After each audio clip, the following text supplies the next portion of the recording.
I mean, I think your first film is uncredited, but it was Joan Collins in The Bitch. Is that right? That's absolutely correct. I got £150. I had one line. The line was "flowers for Mrs. Salmon," because I was delivering flowers, and I don't think it made the movie. I'm not sure because I've never seen the movie, but I think they cut it. But anyway, I was very grateful for the engagement, as they say.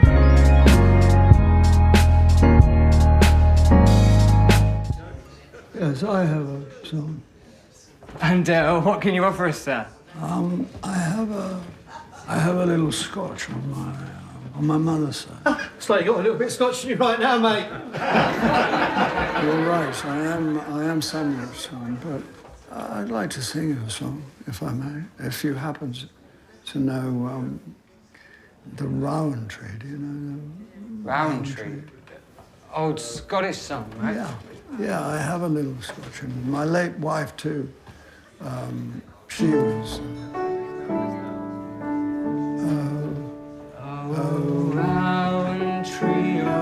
Rowan tree, proud I be dear to me, entwined thou art with many ties of him and infancy. Thy leaves were I the first of spring, thy flowers the summer's pride. There was ne such a bonny tree in other countryside. Welcome to the Actor's Side today. Oh man, I can't read all of his credits here, but we'll talk about them. But his current film is Living, and it's an extraordinary performance. Please welcome Bill Nighy. Hi. Welcome to the Actor's Side. We're going to talk about acting here, and my gosh, you know, when you look at your career, what do you think now? You know, I have written them all out here, all these movies, and they're major roles in major movies that you've been a part of. Stage, television, everything.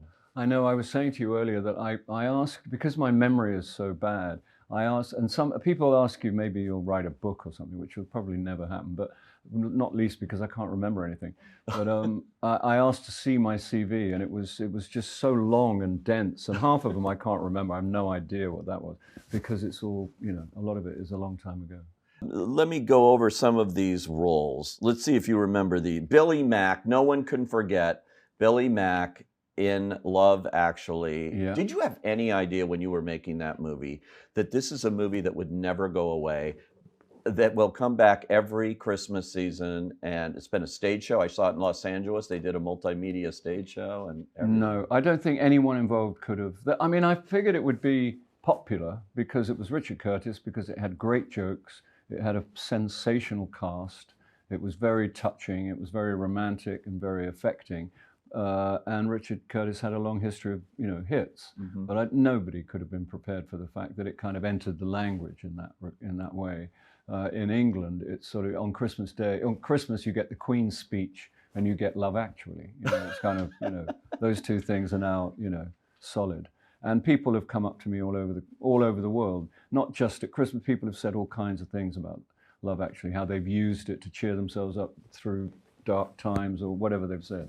And, but I don't think anyone could have possibly predicted that it would, because very few films really enter the language to that degree, I think. Yeah. You know, that and I mean, obviously, because it's a Christmas movie, you've got that annual event kind of thing.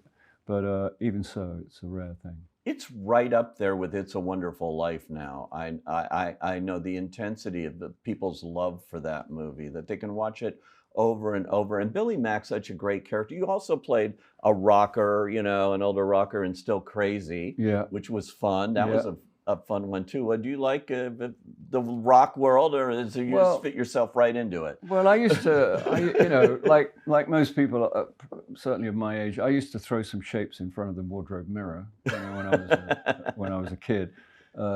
You know, throwing those shapes that might suggest you're good in bed or something. But I never made it. I did have a band briefly, or I was in a band briefly, but we never really got out of the garage. But so I had aspirations, and I used to know, you know, I mean, I was encyclopedic about rock and roll for a long, long time. I still listen to music all the time, and I'm crazy about music.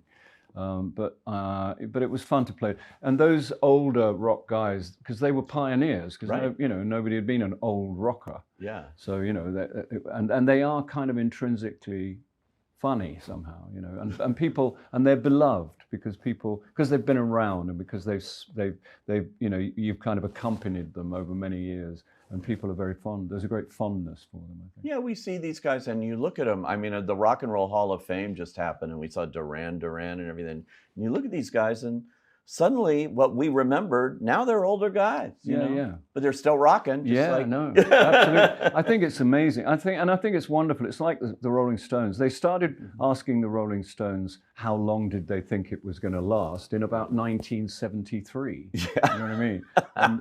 And they're now celebrating 60 years. And why not? It's like, you don't get asked that because they are basically a rhythm and blues band, and nobody asked John Lee Hooker when he was going to stop. Nobody asked B.B. King. No. So why would the Rolling Stones not continue? I think it's amazing what they do. Their achievement is phenomenal. I love it. When you do, I got to ask you about this one. So many of these movies, people know you. They must stop you on the street all the time.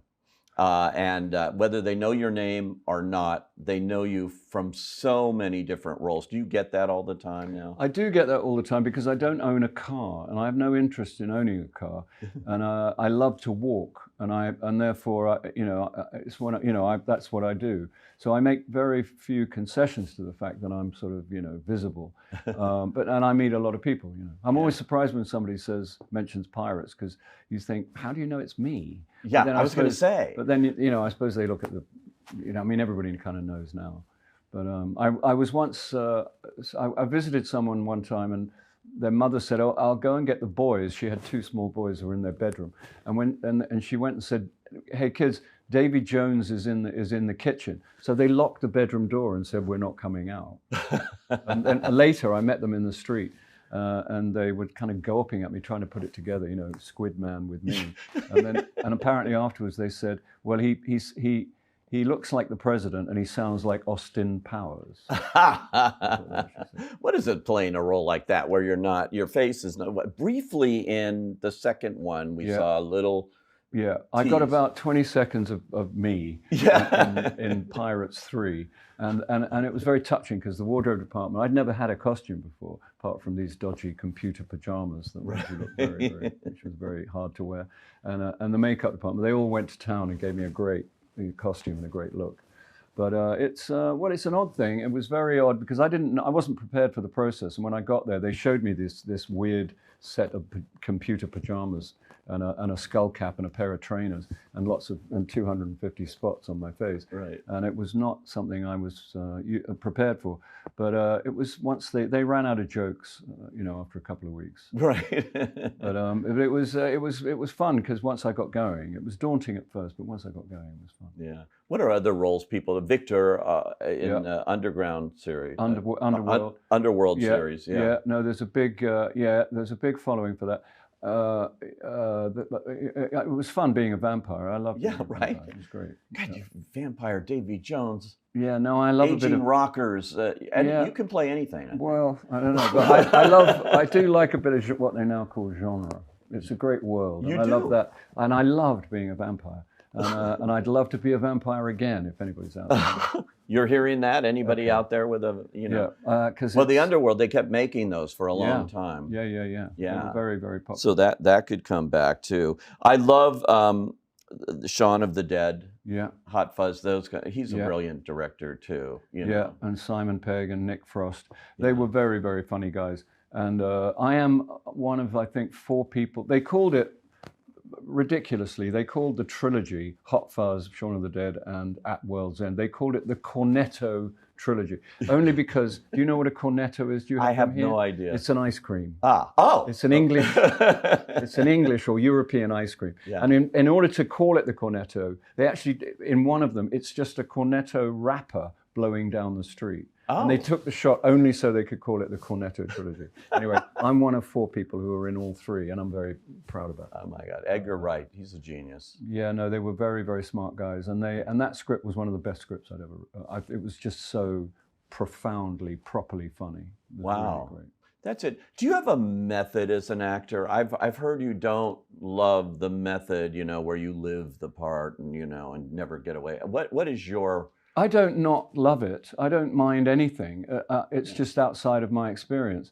I went to a drama school a long time ago in England where they didn't really teach anything of that kind, so I was never handed a process, or nothing of that kind was ever suggested. So I just got going in the, in a sort of, I suppose what would have been then an English kind of way, which was just to, learn, just try and imagine what the character might be feeling like and how he might respond to it, in those moments. So but I got nothing. No, I'm not against anything. I'm not. It's just something that I was born, in a place and time where that didn't really apply. Do you consider yourself a character actor? I suppose I do. I've never actually, I don't think I've ever consciously had that thought. But yeah, I do. And when I was young, I had great difficulty. I had I don't know, I've never been anyone else, but I think above average difficulty accepting myself as an actor in the first place. And my agent then was very smart, Pippa Markham, and she would, because the thing that really made me uncomfortable was acting parts where I was supposed to be appealing, where I was supposed to be attractive or desirable even, it was just like, and it was so stupid because all you have to do is act that stuff. It's up to other people to decide whether you're appealing or not. But I thought you had to kind of be it. You had to be attractive. And I never felt attractive. So I was always in trouble. And she was clever enough. When I was quite young, she would send me up for character, what would be called character roles, parts that I wouldn't be normally considered for. But because she had a great reputation, people would accept, they would see me and they would audition me to play with different voices, different physicality, whatever it might be, Right. And so that was a big deal, because that meant that, and it also gave me a lot of confidence, because I was more confident with a different voice, because I was more confident when I had a specific kind of character job to do, rather than just being me, or not being, being me, because for reasons I've just stated. But and it opened me up a lot, and it also got me some work. That's cool. Did you always want to be an actor from a young age, or was that just something acquired? It kind of, quite early on. I don't know, I wanted not to, I wasn't very good at knowing what I wanted to do, but I was very good at knowing what I didn't want to do. And what I didn't want to do was go to the same place every day for the rest of my life. And I didn't want to, do something that I didn't, I flunked school. Therefore, I didn't have any qualifications of any kind. So, therefore, my prospects were limited. And then I met a girl who was going to drama teacher college, and she suggested that I could be an actor. Oh. And I played parts at school, but she wrote the letter and everything. And this morning, I got an email from her daughter saying that her daughter, in other words, the original girl's granddaughter, was about to sing "Christmas is All Around" at her school pageant. Oh my school God. concert. Would I send a message? So that just happened this morning. So that was, as I woke up this morning, I got that letter. I told you can't get away from Love Actually. No, I know. I know. You said you didn't want to do a job where you go to the same place every day.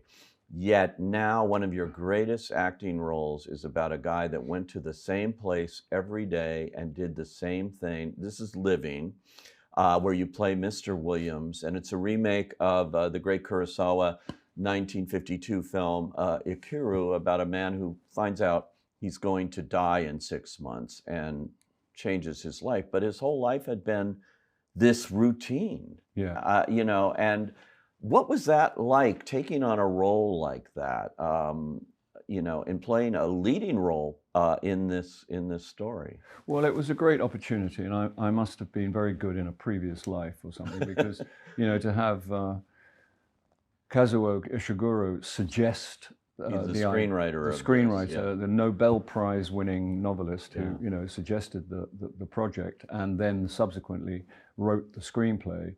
It was a wonderful opportunity, and to play. I'm interested in that kind of what's called Englishness of that period, the 1950s, where there was a great deal of reserve and modesty of behavior required from people. You weren't supposed to trouble your fellow man with anything, you know, contentious or emotional. Right. And you know, it's stiff upper lip, or, you know, as it's become known. And I'm kind of interested in all that. And I'm sure that there are examples of that in all cultures. And I don't think it's peculiar to us, but that's become the adjective, you know, Englishness.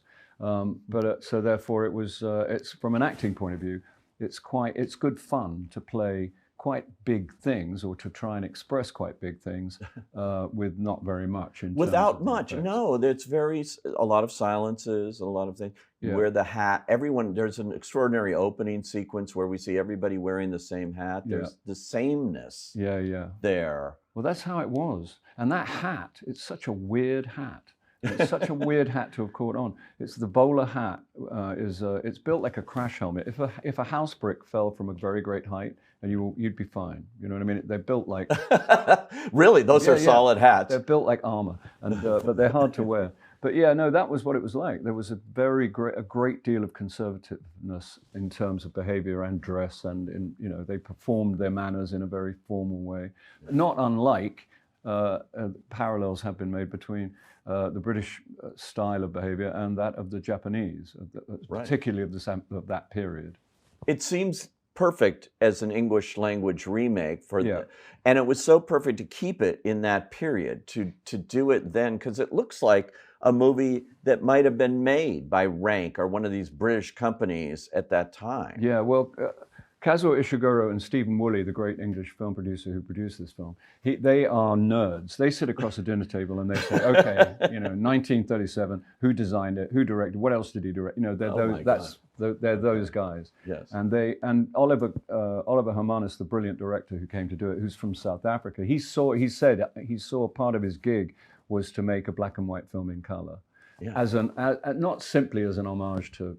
But it was, to some degree, as an homage to those films of that period, and to Stephen Woolley and Kazuo Ishiguro, because that's their great passion, you know. So and the style, the design, Helen Scott, the designer, that was part of their mission, was to pay a tribute to those movies of that time. It really is, and you know, just yesterday I was looking at a scene from it because I saw it months ago, actually, when it played Sundance. Yeah. And I was going, oh, it's color. I remembered it as being black and white in its own way, you know, because of the muted tones and everything. Yeah, well, the costume, Sandy Powell, the great Sandy Powell, you can't get better than that. Exactly. Where she was, you know, with Oliver and Helen, they designed, a lot of the costumes were black. The young Amy Lou Woods, who plays the young girl in it, she was the one allowed to wear color. She'd have something white, or she'd have, later on, she'd wear a yellow dress and to indicate, you know, the kind of sunshine. So it was very beautifully put together. Yeah, Sandy Powell, I'm wondering, do you have a lot of say in what you wear and the costumes? Because you are also known as a snappy dresser yourself, you know, so. Well, the thing about Sandy Powell, you know, there's only one Sandy Powell, and she is, you know, touched by genius, and she's been honored with every prize that. 3 Oscars. Yeah, they've invented prizes to give them. You know, and you can't. So normally I do, you know, I'll say, can we, you know, take those trousers, or what, you know. I wanted the shoulders taken in because the shoulders make you feel. I don't have the neck. You know what I mean? It's like I've got this pin head and they have this huge. She said it's 1953. Everybody had shoulders like that. You know what I mean? And when it's Sandy Powell, you just go, okay. You said okay, even though, but costumes and that sort of thing really helps you as an actor. You know, exactly when you put on something that's key, right? Yeah. It's very, very, very, very important. You know, and it's in the same way as it is in life. You know, you put on clothes to make you feel a certain way. You know, no matter whether you affect a kind of you know, a kind of shabby look, whatever it is, it's conscious, and it's designed to make you feel and move and perform in a certain way, and it's even more crucial from an acting point of view.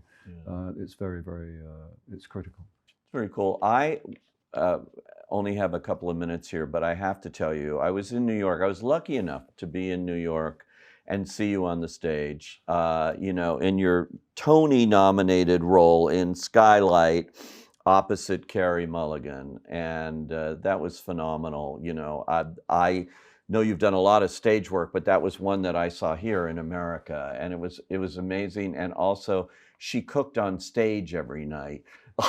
You know, you could smell it in the audience. It was amazing. Yeah, she made a spaghetti bolognese every night. And she really did live, you know, in real time. She made it, and she chopped all the chili and the onions. Used to drive the audience. Came out the theatre ravenous. Right.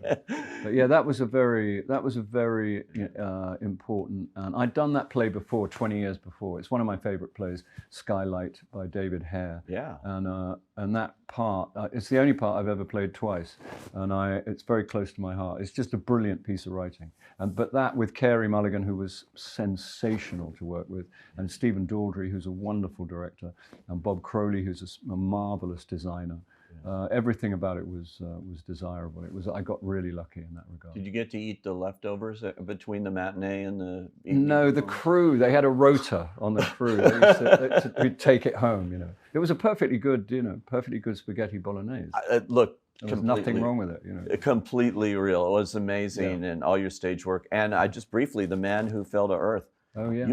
I'm getting back to the rockers, but you and David Bowie played the same role. Yeah, no, I know. I'm very, very aware of that, and I'm very proud of that, because I met David Bowie a couple of times, not substantially. I didn't know him or anything, but he came to see me act a couple of times, or he came to see plays that I was in, and I did have the pleasure of meeting him, and I admire him. You know, he's a great. Very few things move me to patriotism, because patriotism, you have to be a little, you know, you have to handle that with care. Yeah. But one of them would be David Bowie. You know, he comes from quite near me. He's a product of the same kind of background, you know, a suburban background, the same as mine. But his achievement is so phenomenal, and I did get to meet him. But to play that part, to have any kind of connection with him was very affecting for me. You know. You're always working. It's always great to see what you have next. And if you see any movie, go see Living, because it's really an extraordinary movie and performance again from Bill Nighy. Thank you for joining us on The Actor's Side. My pleasure.